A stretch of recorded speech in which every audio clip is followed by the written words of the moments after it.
સમજુ દેશી સોસાયટી અને જીએસઆરટીસી રાજકોટ વિભાગ દ્વારા આજરોજ તારીખ 15/10/2025ના રોજ જીએસઆરટીસી દ્વારા બહાર પાડવામાં આવેલ પરિપત્ર, જે પરિપત્રમાં એવું જણાવવામાં આવેલ કે જ્યારે મુસાફરી દરમિયાન મોટેથી વાતો કરતા હોય અને મોટેથી મ્યુઝિક વગાડતા હોય ત્યારે જે આજુબાજુના પેસેન્જરને જે તકલીફ થાય છે એ માટે જો મોબાઈલમાં વાત કરવી હોય તો હેન્ડ ફ્રીનો ફરજિયાત ઉપયોગ કરવો અને મોબાઈલને સાયલેન્ટ મોડ ઉપર રાખવો.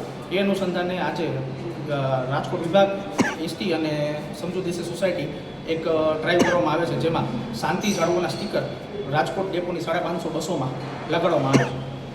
અમે અલગ જગ્યાએ જ્યારે મુસાફરી કરતા હોય ત્યારે રાતના સમયે અને જ્યારે બધા સૂતા હોય ત્યારે લોકો મોટેથી અવાજ મોટેથી રીલ્સ વગાડતા હોય, મોટેથી યુટ્યુબ વિડીયો જોતા હોય અને મોટેથી વાતો કરતા હોય, એટલે આજુબાજુના બધા લોકોને એનો ડિસ્ટર્બ થાય છે. અને જે એ માત્ર શાંતિનો જે છે, આપણે સુપ્રીમ કોર્ટે આર્ટિકલ 21ની અંદર એવું કીધેલું છે કે શાંતિથી જીવવાનો અધિકાર બધાને છે. અને પ્રિવેન્શન ઓફ પોલ્યુશન કંટ્રોલ એક્ટની સેક્શન 2 એ પણ એવું કહે છે કે ઘોંઘાટ છે એ વાયુ પ્રદૂષણનો જે ભાગ છે. એ માટે બધા લોકો શાંતિથી મુસાફરી કરીને આજુબાજુવાળાને તકલીફ ન થાય, એ મુખ્ય ઉદ્દેશ છે.